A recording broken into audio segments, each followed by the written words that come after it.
Hello everybody and welcome to the Full Potential Show. I'm James Rick and this is your number one non-boring source for personal development. And today we have a very special guest on the line. We have Dr. John DeMartini. He is a human behavioral specialist who has been there and done it in every media you can imagine. Dr. DeMartini is considered one of the world's leading authorities on human behavior and personal development. He is the founder of the DeMartini Institute, a private research and education organization with a curriculum of over 72 different courses covering multiple aspects of human development. So Dr. DeMartini, thank you so much for being on today's Full Potential Show. Thank you for having me.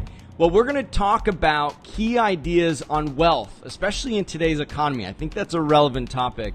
And also how to have more inspired leadership and self-governance, which to me sounds a bit like discipline, but it's another spin on it. John, let's dive right in. Let's talk about first of all, what does it mean to have greater self-governance? Because that's something to me that I think is incredibly important and not talked about enough. Well, I believe that when the voice and the vision on the inside is more profound and louder than all the opinions on the outside, you begin to master your life. And I'm very much interested in the art and science of helping people be inner directed and be inspired from within, intrinsically, instead of being pushed around by the outer vicissitudes of the environment that they perceive. I think it is wise to see things in a way that everything is on the way, not in the way. And I'm a believer that there is a science to that, and I do what I can to share that. I'd love to share some ideas on that. So the first key insight here is to be inner guided, and I like how you've put it that, sometimes we feel like we're outer guided, like we've got so much going on in our outer realm that we can't listen, that this voice kind of gets shut down. And you're saying it becomes so loud and so guiding that is really the goal here, to allow the inner voice to express itself more fully and affect our outer circumstance. So I want to go back a little bit, John. I know that in everybody's life, they had that moment where everything sort of clicked. And I know you didn't come out of the womb just inner guided and totally 100% the inner voice was directing you. So what for you, what was the climatic moment in your life, or maybe the culmination of so many experiences that finally one day you said, I'm tired of listening to all these external voices. I'm going to be inner directed from here on out. Can you remember that time? Well, I think it's a battering of many experiences in life that kind of keep reminding you as a feedback mechanism to finally listen within. And I had a wake-up call when I was 17, when I nearly died, and many other minor reminders of how important it is to be true to oneself, to be authentic. And whenever we exaggerate ourselves, we tend to try to get other people to live outside their values, and we tend to spend our time and energy on something that's futile. And when we are minimizing ourselves to other people that we subordinate to and inject the values of others into our life, we attempt to be somebody we're not. And all this energy spent on trying to change ourselves to be like others, or trying to change others to be like ourselves, is dissipative energy and robs us of being inspired and truly congruent with what's meaningful to us, what's inspiring to us. So I believe the wise thing to do is to, as the ancient Delphic oracle said, know thyself. You have to know what's really, truly important to you. And so often people lie to themselves about saying, well, I don't know, I don't know what to do, but they're really just living in the primary fears. I always say that many people live by the fear of breaking the morals and ethics of some spiritual authority they're subordinating to, the fear of not being smart enough or intelligent enough because they're subordinating to somebody that thinks got more brains than them, the fear of rejection because they think that somehow other people are more important than them and their opinions, the fear of failure, the fear of loss of money, the fear of loss of loved ones, the fear of not having the vitality or looks or beauty or handsomeness to do something. These fears, you might say, rob and blind the sunny truth that sits in our heart that guides us to do something extraordinary and inspiring with our lives. And we're letting those subordination to the people around us interfere with the magnificence that's within us. Whenever you see somebody you think has more than you, the truth is, as Aristotle said in his Peripatetic Walks, we have what we see in them. The seer, the seeing, and the seen is the same. We don't miss it. We have it. Nothing's missing. But we just don't honor the form ours is in, and therefore we subordinate, thinking theirs is better. And as Emerson says, envy is ignorance and imitation is suicide. We're not here to be living in the shadows of others. We're here to stand on the shoulders of giants and do something extraordinary with our lives and give ourselves permission to be really amazing, which is our true self. And so we have to give our permission to look at carefully what's really important to us. How do we really spend our time, really spend our energy, really spend our money, really how we fill our space, what dominates our thoughts, what do we really want in life, and get clear about it and define it. So, the highest value in somebody is the mission in life. And so for you, this process began for you at 17 when you had a near-death experience then? I met a gentleman named Paul Bragg that inspired me when I was 17, sitting in a little recreation hall on the North Shore of Oahu. He's the one that inspired Luther Burbank, Gloria Swanson, Jack LaLanne. He was an amazing older man that I had the opportunity to meet. And I tell you, one night with this gentleman, he inspired me to dig inside to find out what was really meaningful to me. And that was 39 years ago. I've been focused for 39 years on what I do. This is my 39th year of teaching. Wow. Was it something specific he said? Was it just his aura? What was it that made this guy so extraordinary? Well, he was inspired by his own life. He nearly died when he was 14, and his life changed by meeting another person like I met him.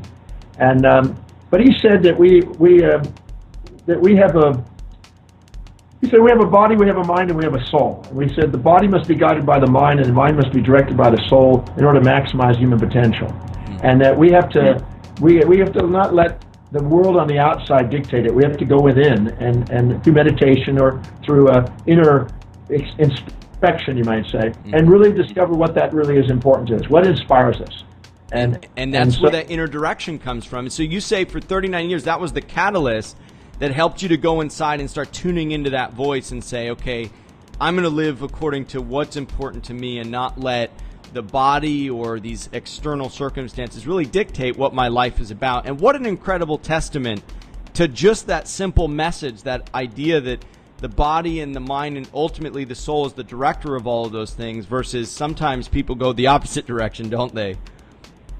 Certainly do. And you know, the ancient proverbs of the great philosophers is based on the law of the one to many. And so there's one being within us that's our true self, and then there's many personas and masks that we wear around the society. And we're able to shed the masks and get to the core of our being and identify what's really, truly meaningful to us. He said we must set goals for ourselves, our family, our community, our city, our state, our nation, our world, and beyond for at least 100, 120 years. I've set goals now for 1,000 years for my institute to go on for perpetuity. And I really believe that most people, when they're not living fulfilled by their highest values, they're looking for immediate gratification, which costs them their life, instead of long-term vision that inspires them. Really, really key distinction there, John, which is the long-term thinking. And, you know, you're one of the few people I know who's planning 1,000 years out. You never know. With the advances in science, you may be there to guide your institute into that 1,000 years. I'm 57 now, so I'm still cranking. You're still cranking. Hey, let's switch gears and talk about some key ideas on wealth, especially in today's time. I mean, this is a very relevant and sort of urgent topic for people. I mean, one of the things in your work that is very similar to what we talk about in the Full Potential philosophy is kind of mastering life in the 7 areas. And you touch on many similar 7 areas. One of the things that I'm interested in is, now that you've got this foundation, let's say your awareness of, all right, I'm going to master these 7 areas, and we talked about that self-governance in order to do that. Now we want to talk about specifically in the financial category, because obviously it's like oxygen, right? If you don't have enough of it, it's all you think about. And in today's economy, there's so many people that are just in survival mode, on life support. In their business and in their personal lives. So I think some tips that have been helpful to you that might inspire and encourage others to live a more empowering life financially will awaken them to some of these other truths that we talk about, that they might say, I can't really even think about that right now. I've got so much going on in my life financially. So what do you recommend for folks, especially that are struggling right now in today's economy? What are some suggestions you have for them to start increasing their power and their personal wealth? I'm glad you asked that. One thing I'm certain about is that everybody lives their life according to a set of priorities, a set of values in their life, things that are most important to least important. And whatever's highest on their value, they're disciplined, reliable, and they're focused on. Their identity revolves around it. The ancient Greeks called it the telos, and which meant the chief aim in mind, or the most important thing in life. If they do not truly have a value on money, they will struggle with it their whole life. There's so many people, when I ask people by the thousands how many people want to be financially independent, they all put their hands up. But when I ask people how many are financially independent, they all put their hands down. And only 1% keep it up. And the difference is because the 1%ers that are truly financially independent are the people that truly valued money and valued servicing to bring the money, and the other people are consumers and they value what money will buy. And the distinction, the second they get money, they buy it and spend it. So there are 6 things I'd like to share that I'm absolutely certain can make a difference in the destiny of finances for people. Great, I want to reiterate before you go into the 6 steps, what an important distinction you just made, that many times people look at the outer circumstances and say, well, they're struggling because these opportunities or this happened or that happened. And what you're saying is, no, it all goes back to your value system and how you look at money. You have to value money, and you have to value the freedom that money can create for you when you value it in that way, when you look at it as a freedom vehicle as opposed to something that can buy stuff or buy things that you can show off and impress others with. When you have that value of money and that clarity, you start using it as a vehicle for financial freedom as opposed to the thing that you use to buy stuff. Well, so true. These 6 things can make a difference. I mean, I've used them for many years, and I've watched the impact it has on people. So maybe if they're wanting to write these down, it's worthy of writing. All right, get your notepads and pens out, folks. These are very solid things. Because when the why is big enough, the hows take care of themselves. If you have a big enough reason for building wealth, you will. But there are 6 things that are essential. Now, I've interviewed many, many billionaires, and I live on a ship that's got 18 billionaires living on it. And so I've got to interview quite a number of them. And also people that live in townships in Africa that have very little, maybe $200 a year if they're lucky, if they even work. So I know that they'd like to get on the ship, John. Well, we can organize it. It's one of my homes. So in the process of doing that, you ask this: what are the 200 benefits of building a business that serves ever greater numbers of people? Because there's one thing that is common to all billionaires. They built a business that serves ever greater numbers of people. Unless they've inherited, but even the people that created it, they're the ones that built businesses that served ever greater numbers of people. Makes sense. You don't find Bill Gates, the guy with Facebook, Warren Buffett, Richard Branson, these guys all built businesses that served ever greater numbers of people. So to live in a fantasy that you're going to be financially independent without having that in the makeup, either directly by your own management or indirectly the delegation process, that's an essential component. So if you don't have a big drive to do that, you're going to miss out on the probability of that happening in your life. So you want to write down 200 benefits of doing that, because that's essential. That's one of the things. Why would you expect money if you're not willing to do a service? Because money is a services rendered. It's a byproduct of services rendered. And it's a fact. This isn't just some woo-woo idea. This is a fact. The many billionaires, especially the ones that you've interviewed, all serve greater numbers of people, period. You've got to build it into the model whether you like it or not. That's part of the equation. So now that I know a gentleman that makes a very large, substantial amount of money sitting in his underwear at a computer doing internet sales. It makes a lot of money. But he's serving probably 20, 30 million people a day. So he's still serving people, but he's sitting in a really low overhead situation.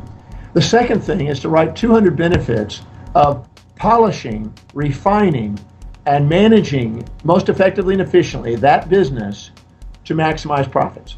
If you're not working on the business and just in the business, it's not likely to get more refined and become more profitable. So you have to not only build the business that serves greater numbers of people, but you have to be able to refine it and polish it. Now, again, this can be done directly by yourself or indirectly through delegation, but there has to be somebody that's attending, managing, and polishing that business. And the key there really is to think in terms of systems. Your business is a system made up of many smaller systems, and you've got to be working on the systems, not in the system. Otherwise, you're not going to be able to improve it on a regular basis. You have to be able to see that it's a biologic organism, and if you're going to give it life, you've got to give it attention, and attention to detail. The third thing is to write 200 benefits of actually saving an ever progressive portion of those profits. And you have to save the profits. And most people are wanting to quickly reinvest the profits or quickly go out and gamble with their profits. But the fact is that if you don't have liquidity, you have volatility. And you don't have, and the higher the volatility, the shorter the lifespan, and the higher the turnover rates. And so it must have liquidity. It's interesting, in 1999, Bill Gates had $87 billion. $27 billion of that was in a money market earning 5.6%. Warren Buffett and Munger both have vast liquidities. I keep at least 3 years worth of liquidity. I mean, people laugh at that, but I have a very stable, consistent business because of it. But it's not so much that you're earning great returns on it, it's that it stabilizes the business, which is your primary source of income, which continues to grow the business and have great income sources. Because there's going to be fluctuations in the business. You've got to have that reserve for when the bad times hit, because it's all about survival. If you have to take your line out of the water, you can't catch any more fish. Well, when you have liquidity, you don't have a survival mentality. I don't think about survival. I think about creativity. Because you're not worried about it. You're not distracted by it. Gotcha. So it helps you survive, but it's not, your mind isn't even there anymore because it's taken care of. Not distracted by that. Okay. So what happens is many people think, well, I could be earning way more money with it, but they don't realize the psychology of having a stable foundation to build an empire around. And this is important to have liquidity, and lots of liquidity. Once you have liquidity, the next thing is to write 200 benefits of investing in an ever-progressive leverage and risk system. So that means that you basically earn the right to risk with greater returns on investment with higher volatility quotients. So you actually increase the return on your investment. So you stair-step your investments on top of your liquid base. Let's talk about that for a minute, because specifically what you're saying here is that you can increase your risks because you have this stable foundation. And increasing your risk, you're increasing your leverage, but you're doing it in a calculated way. So it's not like you're just going to Vegas and saying, all right, I'm going to leverage this roulette wheel. What is it that you're looking for specifically to increase leverage, just to give people an idea?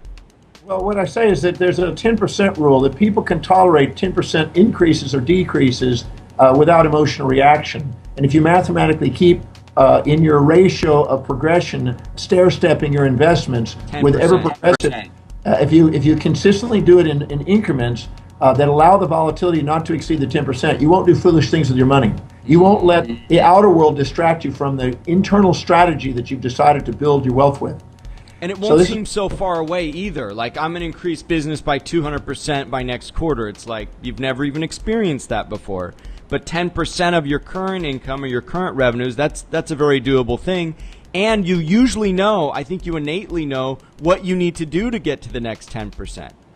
Yes, people can do that. If they go excessively, I always say that there's three fantasies that undermine growth. One is something that they expect themselves to do that's not true in the universe, not possible. Another one is something that's not congruent with their values. And the third one is something that they'd like to do, but they don't have the strategy in place to do it.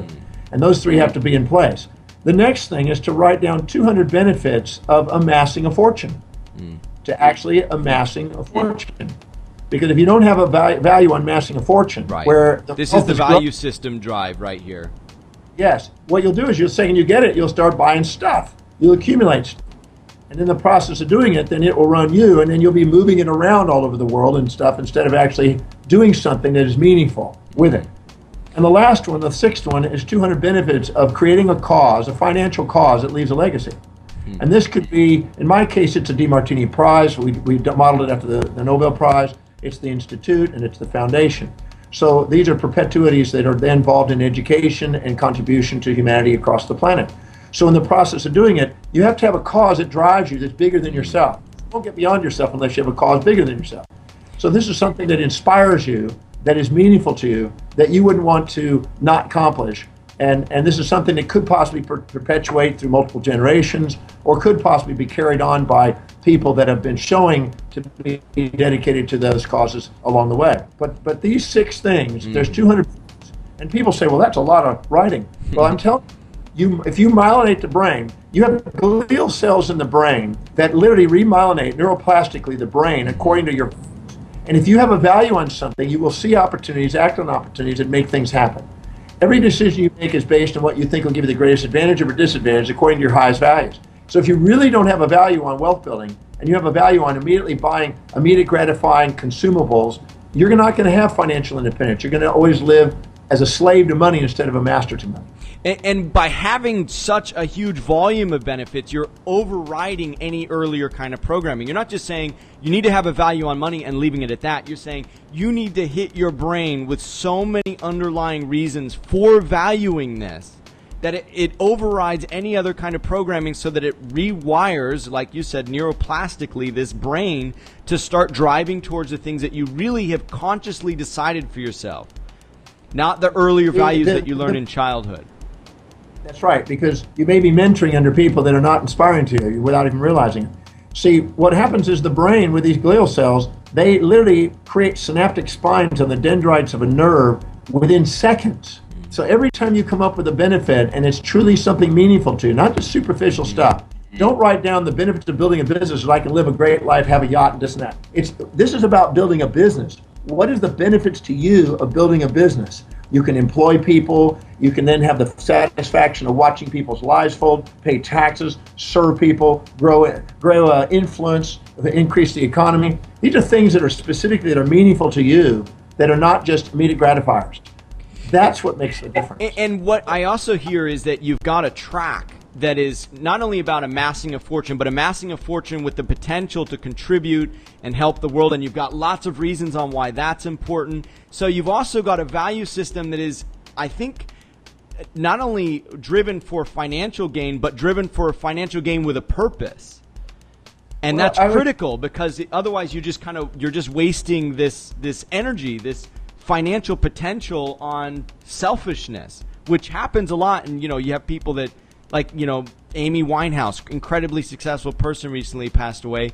Her value system, she didn't know what to do with all of this success, and she kind of, for whatever reason, we don't have to dissect it, but she kind of didn't do with her potential what she could have done, and we both know there's a lot that could have been done there. Well, as Schopenhauer says, that we become ourselves to the degree that we recognize that everyone else is ourselves. It's everyone. We're all the same. We're all reflective. The highest level of reflection is reflective awareness on the world around us. It's us, as Aristotle said. Yes. So I always say that as Maslow described, you have survival with food and shelter, reproduction, and clothing. Then you've got security, where you want to make sure you hold on to that. Then you've got socialization, where you want to show it off. Then you have self-actualization, where you want to realize, hey, those people are us. We're all reflected. And finally, we have true actualization, where the self and the other, the altruistic and the narcissistic, are blended into a realization that everyone is in this. So that to the degree that we help other people get what they want, we get what we want, kind of thing. So there's a higher level of functioning and dynamism there inside a human being that's inspired. And people who live according to their highest values tend to achieve things because they tend to walk their talk and to develop their leadership, and they achieve things. They set bigger goals and bigger time frames. Their space and time horizons expand, and they give themselves permission to be that type of person.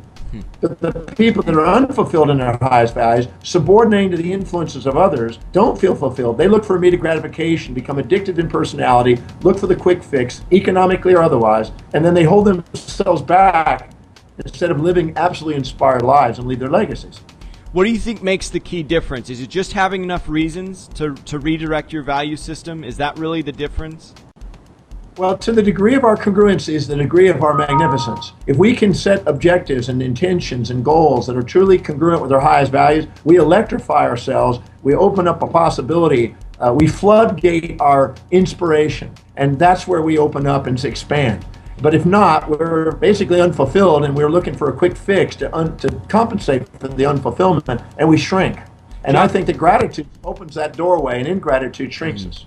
John, before we wrap up today's interview, two things. One, what is the first thing that you recommend somebody do when they finish this interview? Because, first, my thing is they need to repeat this whole interview, because you've just given such a huge volume of valuable information. But what in your mind, aside from repeating the interview, would you recommend somebody do the minute this interview ends to start moving in the direction that you've talked about, which sounds fantastic? Because I know I'm going to do it, and I'm going to join you on the boat here soon.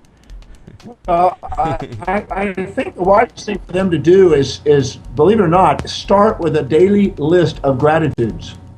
I do that every day. I've attempted to walk over there and show you this book. I got a book this big. It's nothing but gratitudes, 10 point. Thousands and thousands. Document what you're grateful for, because that attitude opens a doorway. I always say gratitude is the key that opens up the gateway of the heart and allows the heart open. With that comes inspiration, and you see past your obstacles. You see things on the way, not in the way. And documenting that every day is one step. Then documenting what you know you would love to create in your life, because you always start with what you know and let what you know grow. When you do that on a daily basis, you open up new possibilities in the 7 areas of life, not only in career and economics, but in all areas. And, that's not just something you would like to do. That's something you know. You say you would want to do. Look, only fill your day. Parkinson's law states that if you don't fill your day with things that inspire you, it's going to fill up with things that don't. And if you don't plant flowers in the garden of your mind, it's going to fill up with weeds. You're the one that determines the flowers. You're the one that has to get in there and be true to yourself. Because if you any area of your life you don't empower, somebody's going to overpower you. And if you don't empower your own life by being inspired by your own actions, then you're missing out on life. You're living in quiet lives of desperation instead of a life of inspiration. So documenting that every day and writing that down and focusing on that and asking, what are the 7 highest priority action steps I can do today to make that real? And then document what you got to do that's on the way and be grateful every day. You do those 2 things, life changes. All of a sudden, you see doors of opportunity come to you. And those are the 2 things. I mean, that's something that everybody can do. And you are proof that it's working, that it's not just fantasy. And I'm sure that many of the people that you work with have done that same thing, and you've known and seen the effects of what that can do.